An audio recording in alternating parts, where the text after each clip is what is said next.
मोदी सरकार मानेगी आपकी बात को या इस सीट बजानी पड़ेगी? नहीं मानेगी। आज ये जनसैलाब है, आगे भी आंदोलन होंगे और आने वाले 3 ही तो महीने हैं। सिर्फ मार्केटिंग का खेल है। असल में कोई जनाधार नहीं है बीजेपी के पास। वो जो वोट पड़ती है वो ईवीएम के माध्यम से उन्हें वोट पड़ती है। अगर विपक्ष बात कर ले ईवीएम पे तो हम लोगों को इकट्ठा होने की कहाँ जरूरत पड़ेगी? अपने आप ईवीएम को खत्म होना है, लेकिन विपक्ष बोलता ही नहीं है ना ईवीएम पे। मसला सबसे बड़ा यहाँ है। इतना बड़ा आंदोलन यहाँ खड़ा करने के लिए लोग आएंगे, ठीक है, लेकिन बड़ी बात है कि जनता का मूड तो कहीं और है। जनता अपने आप खड़ी नहीं हो पा रही ईवीएम के खिलाफ। बातें तो करती है लेकिन जनता सड़क पर नहीं है। सिर्फ क्या हम जंतर मंतर की भीड़ को सिर्फ मान ले? सर अभी आपको बताया 128 ट्रेन रद्द हैं, ये बात आप जानते हैं।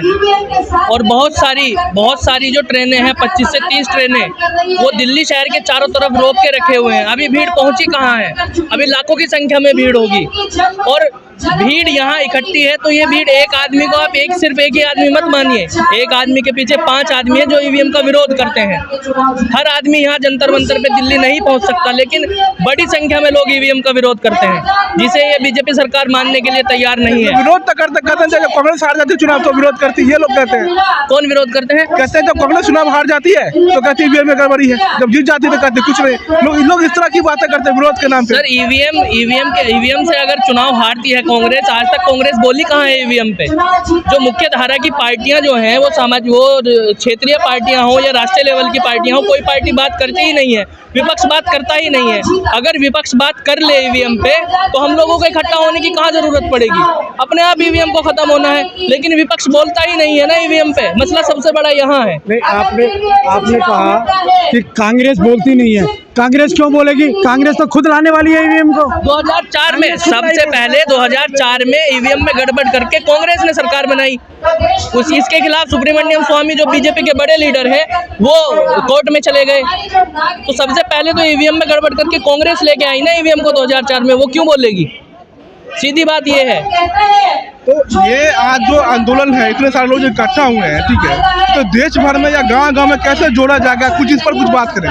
सर देश भर में हम बहुजन क्रांति मोर्चा, भारत मुक्ति मोर्चा, जिसके राष्ट्रीय अध्यक्ष मोहम्मद मेश्राम साहब हैं, हम लोगों का संगठन 31 प्रदेशों में है, 567 जिलों में है, 2.5 लाख से 3 लाख गांव तक हमारे लोग हैं। और उन लोगों के जान पहचान के जो लोग हैं वो 4 से 4.5 लाख गांव तक हैं।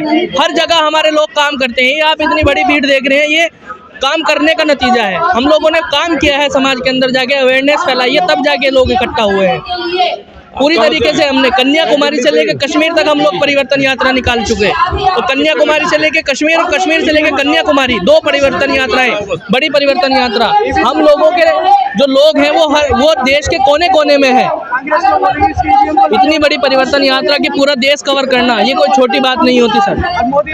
एक बात बताइए कि आप बात कर रहे हैं कि हम लोगों को जागरूक कर रहे हैं, ठीक है, आप दलितों को जागरूक कर रहे हैं। दलित नहीं शब्द का गलत इस्तेमाल नहीं होना चाहिए। Bahujan Samaj yes, SC ST OBC और माइनॉरिटी, ये दलित की राजनीति हम लोग नहीं करते हैं। लेकिन जब चुनाव आता है तो नतीजे कुछ और आते हैं। क्या लगता है? सारा ईवीएम का मामला है। सारा ईवीएम में सारा कुछ ईवीएम में तो नहीं ठोक सकते आप। सारा ठिकरा ईवीएम पे आप फोड़ेंगे। मैं कहता हूँ नतीजा कुछ और आने का कारण है ईवीएम। कल आप ईवीएम को बैन करा के बैलेट पेपर लागू कराइए, हम देखते हैं बीजेपी का कितना बड़ा जनाधार है। कल आज हमें दिलाइए कि ईवीएम बैन हो गई, बैलेट पेपर लागू हो गया, कल चुनाव कराइए या 8 दिन का शॉर्ट टाइम देके चुनाव कराइए।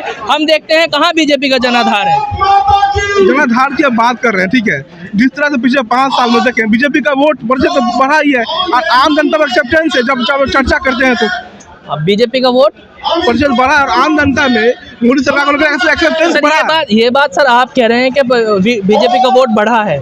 हम लोग ये बात नहीं मानते। हम लोग ये मानते हैं कि ईवीएम का सारा खेल है। ईवीएम के खिलाफ ये सारा का सारा मामला, ये ईवीएम का मामला है, जनाधार नहीं बढ़ा है। ये जो मुख्य धारा की मीडिया है, मेन स्ट्रीम की जो मीडिया है, ये ऐसा प्रोपेगेंडा फैलाती है समाज के अंदर जिससे लगता है Modi Modi Modi, BJP BJP BJP. ये सारा खेल सिर्फ मार्केटिंग का खेल है। असल में कोई जनाधार नहीं है बीजेपी के पास। वो जो वोट पड़ती हैं वो ईवीएम के माध्यम से उन्हें वोट पड़ती हैं। अच्छा, इस देश में पिछले 10-12 सालों में 3 बड़े आंदोलन देखे। एक अन्ना हजारे का आंदोलन था, दूसरा आपने देखा कि किसान CNRC को लेकर आंदोलन हुआ और इस पर किसानों का आंदोलन हुआ। तो ये आंदोलन उस पैमाने पर कैसे पहुंचेगा? क्या तैयारी है? 8 बार की लड़ाई की क्या तैयारी है? आर पार की ये जो आंदोलन यहाँ चल रहा है इसके बारे में, ये जो आंदोलन है, ये आंदोलन सबसे बड़ा आंदोलन है पिछले 70 सालों में। सन 47 से और अभी तक ये सबसे बड़ा आंदोलन होने जा रहा है। अभी लोग बहुत कम है, लोग पहुँचेंगे और हो सकता है कि इस धरना प्रदर्शन को आगे भी बढ़ा दिया जाए। पिछले 70 सालों का सबसे बड़ा, सबसे अहम मुद्दे का ये प्रदर्शन होने जा रहा है। ये आंदोलन जो है सबसे अहम मुद्दे का आंदोलन है, क्योंकि बीजेपी सरकार कभी किसानों को परेशान करती है और कभी पहलवानों को परेशान करती है, कभी मुसलमानों को परेशान करती है, कभी एनआरसी सीएए लेके आती है, कभी यूनिफॉर्म सिविल कोड के ऊपर वो लोग बात करते हैं, समझ रहे हो। तो ये सारा का सारा खेल ईवीएम का खेल है। उनके अंदर इतनी हिम्मत इसीलिए है, किसानों को उन्होंने क्यों परेशान किया 11 महीने तक। उन्हें पता था कि ये सारे वोट अपने ही हैं, वो हमारे विरोध में भी होंगे तो ईवीएम हमारी है, समझ रहे हो। ईवीएम का सारा खेल है, इसीलिए ये लोग परेशान करते हैं। इन लोगों के अंदर इतनी हिम्मत इसीलिए है क्योंकि इनके साथ ईवीएम है, जो आधुनिक मनुस्मृति है। आधुनिक मनुस्मृति मानते हैं? बिल्कुल आधुनिक मनुस्मृति है, लोगों के ऊपर चेपने का सारा मामला है। तो कांग्रेस को भी आर से तक मानते हैं जी, कांग्रेस को भी आप, तो कांग्रेस को भी बीजेपी आप मानते हैं? बिल्कुल, दोनों एक सिक्के के दो पहलू हैं, एक तरफ हेड है, एक तरफ टेल है। बहुत शुक्रिया बात करने के लिए। तो आप यहाँ, आप कहाँ से आए हैं? मैं हरियाणा से आया हूँ। ईवीएम में क्या गड़बड़ी दिखती है आपको? ईवीएम गड़बड़ी सही कहाँ से, ये बताइए आप।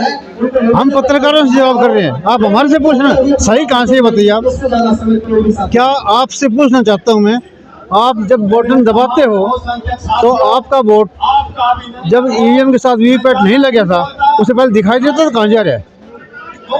वेरिफिकेशन क्या थी आपको? मोदी सरकार मानेगी आपकी बात को या ईट से ईट बजानी पड़ेगी? नहीं मानेगी। आज ये जन सैलाब है, आगे भी आंदोलन होंगे और आने वाले 3 ही तो महीने हैं। ईवीएम को तोड़ेंगे, घुसकर तोड़ेंगे, वोट डालने जाएंगे जब तोड़ेंगे। किसको गिनेंगे?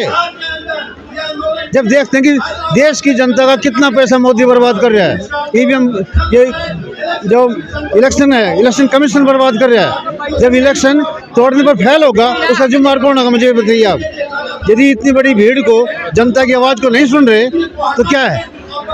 आप बताइए सर, आप कहाँ से हैं? मैं किरारी, दिल्ली से, किरारी विधानसभा। तो आपने कई सारे चुनाव को अपने जीवन में देखा होगा, ठीक है। ईवीएम को लेकर शुरू में परेशानी नहीं थी, अब परेशानी क्यों होने लगी? बहुत परेशानी है, वोट डालते कहाँ, हम चला जाता है कहाँ, हम किसी में डालते हैं, अब जीतता है दूसरा कोई। कब से नहीं थी परेशानी? कब से नहीं थी परेशानी? 2013 के अंदर सुप्रीम कोर्ट ने फैसला दिया 8 अक्टूबर 2013 को, ईवीएम मशीन से स्वतंत्र निष्पक्ष पार्टिशन संभव नहीं है। क्यों? ये चुनाव कमीशन के साथ साथ इस देश की जितनी एजेंसियां सब ब्राह्मणवादी हो चुकी हैं, बिकी हुई हैं। जब मुझे ये बताइए आप कि जब ये फैसला आया किसी मीडिया ने आउट किया? भारत की जनता को 2 बार कांग्रेस ने धोखे से वोट करके लूटा, किस मीडिया ने दिखाया जनता के बीच में? जवाब दे मीडिया, जो मीडिया के आज बड़े बड़े चैनल बनाए बैठे हैं, ये जवाब दें किस मीडिया ने 8 अक्टूबर 2013 के फैसले को जनता के बीच में प्रसारित किया, जिससे कांग्रेस का 2 बार का पर्दाफाश होता था। क्यों? जनता को बेवकूफ़ बना लिया। और जो वीवीपैट लगाई गई ये वामन मेश्राम जी के कंटेम्प्ट ऑफ कोर्ट के द्वारा लगाई गई। कौन कहता नहीं लड़ रहे? हम तो लड़ रहे हैं।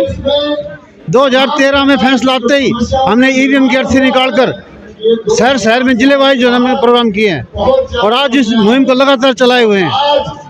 और लास्ट एजेंडा है हमारा कि या तो एक कमीशन मान जाए, सरकार मान जाए, क्योंकि सरकार कमीशन में कोई फर्क नहीं रह रहा है। ये स्वतंत्र एजेंसी न रहकर दलाल और बड़ों के बीच में बिकाऊ एजेंसी हो चुकी है।